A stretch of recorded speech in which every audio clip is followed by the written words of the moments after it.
ආයුබෝවන්. අද අපේ සිත නිවන පොඩ්කාස්ට් සාකච්ඡාවට පදනම් වන්නේ බුදුන් වහන්සේ දේශනා කළ අතිශය ගැඹුරු සත්‍යයක්. ඒ තමයි චතුරාර්ය සත්‍යයේ පළමුවැන්න වන දුක්ඛ ආර්ය සත්‍යය. ලෝකයේ පවතින අත්‍යුත්තිමත් ස්වභාවය හඳුනා ගැනීම නිදහසට ඇති එකම මාවතයි. අද අපි මේ ගැන ඉතාමත් විස්තරාත්මකව විමසා බලමු. බුදුන් වහන්සේ සිය ප්‍රථම ධර්මදේශනාව ධම්මචක්කප්පවත්තන සූත්‍රයේ සිටම අවධානය කළ දුක්ඛ ආර්ය සත්‍ය අපේ දෛනික ජීවිතයට සම්බන්ධ වෙන්නේ කොහොමද? එය අසුභවාදයක්ද? නැත්නම් සැබෑ නිදහසට ඇති එකම මාවතද? දුක යනු හුදෙක් වේදනාවක්ද? මේවා නිරන්තරයෙන් පොදුවේ අපට ඇතිවන ප්‍රශ්න. බොහෝ දෙනෙක් බුදුදහමට යොමු වෙන්න බය වෙන්නේ බුදුදහම හැමතිස්සෙම දුක ගැනමයි කියවෙන්නේ කියන සිතුවිල්ල නිසායි. බුදුන් වහන්සේ දුක ගැන කතා කළේ අපව මානසිකව වටන්න නෙවෙයි. වෛද්‍යවරයෙක් රෝගියෙකුට තිබෙන රෝගය නිවැරදිව හඳුනා ගන්නවා වගේ බුදුන් වහන්සේ ලෝකයේ පවතින සැබෑ තත්ත්වය යථාභූත පජානාති හෙවත් ඇති සැටියෙන් පෙන්වා දුන්නා. අපි දුක්ඛ කියලා කියන්නේ හුදෙක් අපේ හිතට දැනෙන වේදනාවට විතරක් නෙවෙයි. පාලි නිරුක්ත වලට අනුව දුක් කියන්නේ පිළිකුල් සහගත හෝ නරක යන අර්ථයයි. කියන්නේ හිස් බවයි. ඒ කියන්නේ මේ ලෝකේ අපි මොන දේ පසුපස හඹා ගියත් ඒ හැම දෙයක්ම අවසානයේදී හිස් වූ සාරයක් නැති දේවල් බවයි. බුදුන් වහන්සේ දුක්ඛ යන වචනේ භාවිතා කළේ හුදෙක් ශාරීරික වේදනාවට පමණක් නොවේ. ජීවිතේ පවතින අස්ථීර බව සහ අසම්පූර්ණ බව පෙන්වීමටයි. වෛද්‍යවරයෙක් රෝගියෙකුගේ රෝගය නිවැරදිව හඳුනා ගන්නවා වගේ අපත් අපේ ජීවිතයේ පවතින ගැටලු හඳුනාගත යුතුයි. දැන් අපි විමසා බලමු විශ්වීය දුකේ ප්‍රභේද. බුදුන් වහන්සේ දුක පිළිබඳ දේශනා කළේ හරිම ප්‍රායෝගික උදාහරණ සහිතවයි. උන්වහන්සේ දේශනා කළ සූත්‍ර පාඨ කීපයක් අපි සිහිපත් කරමු.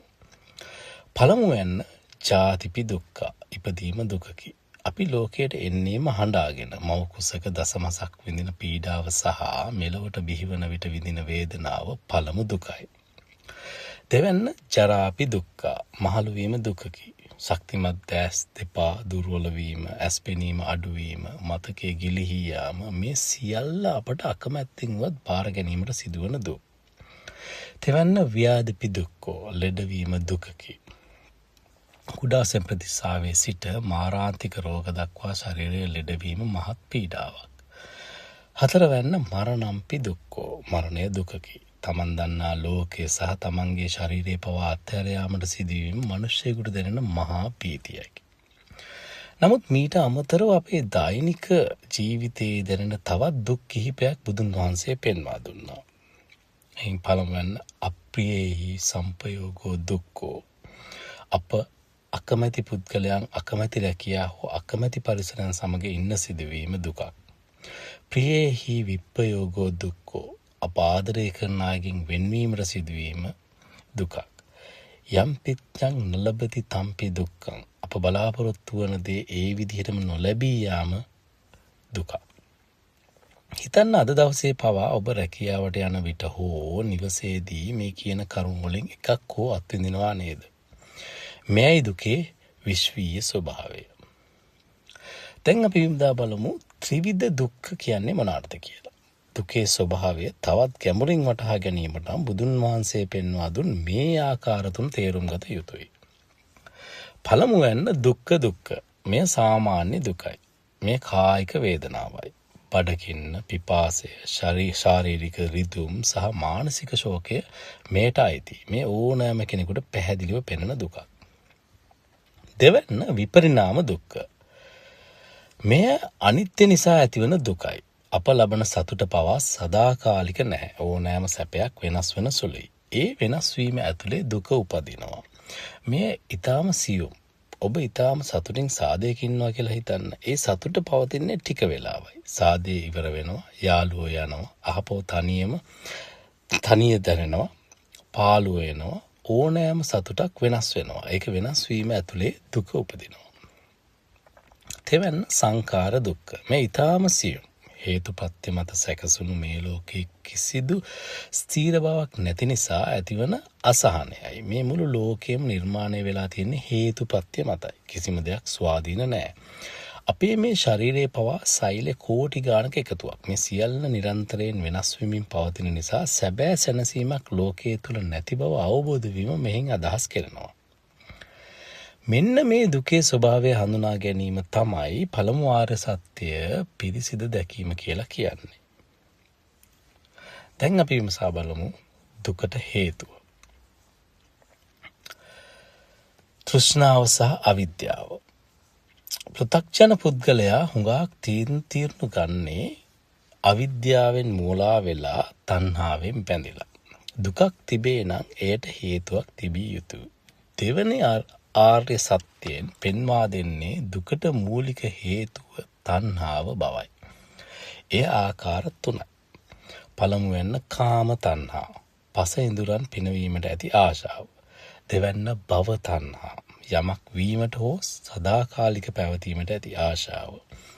විභව තණ්හා, පවතින තත්ත්වයෙන් පලා යාමට හෝ විනාශ වීමට ඇති ආශාව.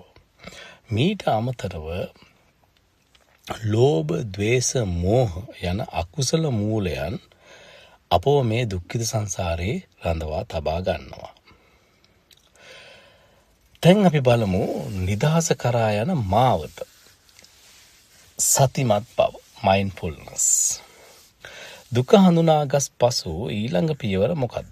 රෝගය හඳුනාගත් පසු බෙහෙත් ගත යුතුයි. බුදුන් වහන්සේ පෙන්වා දුන් බෙහෙත තමයි සිහිය.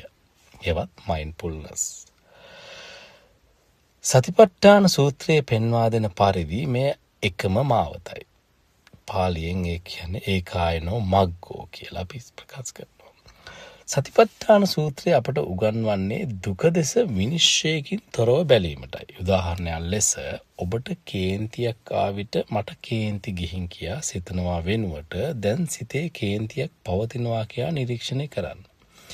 එවිට ඔබ සහ කේන්ති අතර පරතරයක් නිර්මාණය වෙනවා. මම දැන් පොඩි උත්සාහයක් ගන්නම් ඔබට සතිපට්ඨානය ගැන කෙටි විග්‍රහයක් ඉදිරිපත් කරන්න. සතිපට්ඨානයේ පළමුවැන්න කායානුපස්සනාව.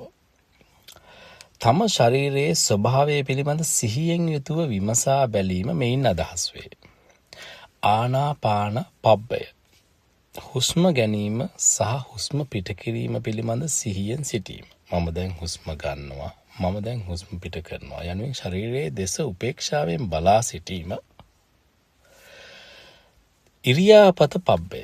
ඇවිදින විට, සිටගෙන සිටින විට, වාඩි වී සිටින විට හෝ නිදා සිටින විට එම ඉරියව්ව පිළිබඳ සිහිය පවත්වමින් මෙය මගේ කය නොව හුදෙක් ඉරියව් සමූහයක් බව දැක්නි. පටිකුල මනසිකාරය.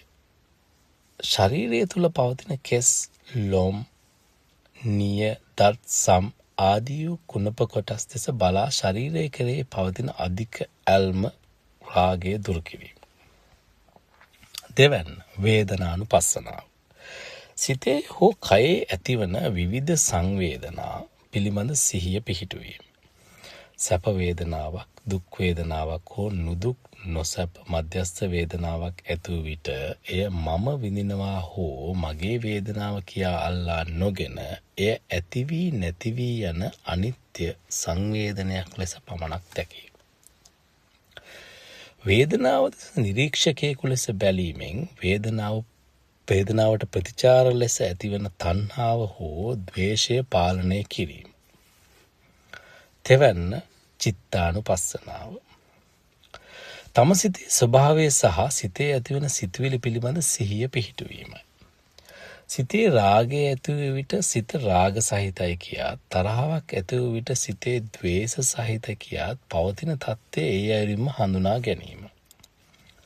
සිතේ ඇතිවන ක්ලේශයන් සමග අනන්‍ය නොවි ඒවා දෙස නිරීක්ෂකයෙකු ලෙස බැලීමෙන් එම ක්ලේශයන්ගේ බලය ක්‍රමයෙන් අඩු කිරීම. සිත කියන්නේ ගලා යන සිතුවිලි පරම්පරාවක් මිස මම නොවන බව අවබෝධ කර ගැනීම. හතරවැන්න ධම්මානුපස්සනාව. ධර්ම කරුණු පදනම් කරගෙන සිහිය පිහිටුවීමයි. මේ ඊටා ගැඹුරු කොටසකි. නීවරණ. සිත වැසී පවතින කාමච්ඡන්ද, ව්‍යාපාද, තීන මිද්ද, උද්ධච්ච කුක්කුච්ච සහ විචිකිච්ඡා යන නීවරණ ඇතිවන සහ නැතිවන ආකාරය දැකීම. මෙයින් කාමච්ඡන්ද යනු ආශාව, පංචකාමයට ඇති දැඩි කැමැත්ත. ව්‍යාපාද යනු තරහව, තීන මිද්ද, අලස බව හෝ සිතේ කයේ මන්දගාමී බව. උද්ධච්ච කුක්කුච්ච නොසන්සුන් බව සහ විචිකිච්ඡා සැකය. පංච උපාදානස්කන්ධ රූප, වේදනා, සංඥා, සංකාර, විඥාන යන ස්කන්ධ පහේ ඇතිවීම සහ නැතිවීම අවබෝධ කර ගැනීම. සජ්ජායනා සහ චතුරාර්ය සත්‍ය. සජ්ජායනා කරනවා කියන්නේ අපි ඉගෙනගත්තු මේ දහම් කරුණු නිතර සිතින් මෙනෙහි කරන එක. එහෙම මෙනෙහි කරද්දී තමයි අපට චතුරාර්ය සත්‍ය කියන පරම සත්‍ය වැටහෙන්න ගන්න.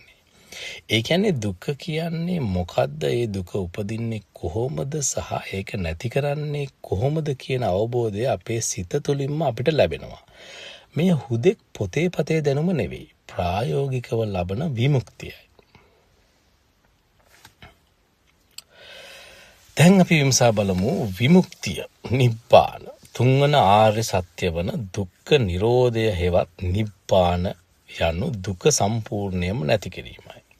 බුදුන් වහන්සේ වදාළේ මුහුදේ ඇත්තේ ලිනුරස පමණක් වන්නා සහසේ උන්වහන්සේගේ ධර්මයේ ඇත්තේද නිදහසේ රසය පමණක් බවයි.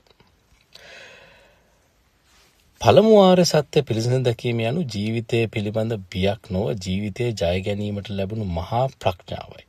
දුක හඳුනාගත් තැනැත්තා අන් අය කෙරෙහි මෛත්‍රිය සහ කරුණාව දක්වනවා. දුක අවබෝධ කර ගැනීමෙන් ලැබෙන වටිනාම දේ තමයි කරුණාව. ඔබ දුක් විඳිනවා වගේම පාරේ යන හිඟන්නා, ඔබේ කාර්යාලයේ ඉන්න නිලධාරියා, ඔබේ හතුරා මේ හැමෝම Tamanටම ආවේනික දුකක ඉන්නේ. ඒ බව තේරුම්ගත් විට අපේ හදවතේ මෛත්‍රිය උපදිනවා. බුදුන් වහන්සේ වදාළේ දුක අවබෝධ කරගත් තැනැත්තා සැබෑ නිදහස දකින්නවා කියයි. පළමු ආර්ය සත්‍ය කියන්නේ බිය විය යුතු දෙයක් නෙවෙයි. එය අපෝ සදාකාලික නිදහස කරා ගෙන යන මහා ප්‍රඥාවයි.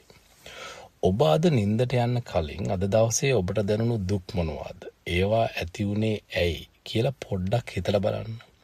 ඒ පුංචි නිරීක්ෂණය තමයි නිවනට යන මාවතේ පළමු පියවර. බුදුන් වහන්සේ වදාළ පරිදි බිඳුවෙන් බිඳුව කලය පිරෙන්නාසේ ඔබත් දිනපතා සිහියෙන් යුතුව කටයුතු කරමින් මේ දුක්ඛිත සංසාරයෙන් නිදහස් වීමට උත්සාහ කරන්න. අද අප සමග එක් වූ ඔබට බොහෝම ස්තුතියි. නැවතත් මෙවැනිම වටිනා දහම් කරුණක් සමග හමු වෙමු. ස්තුතියි.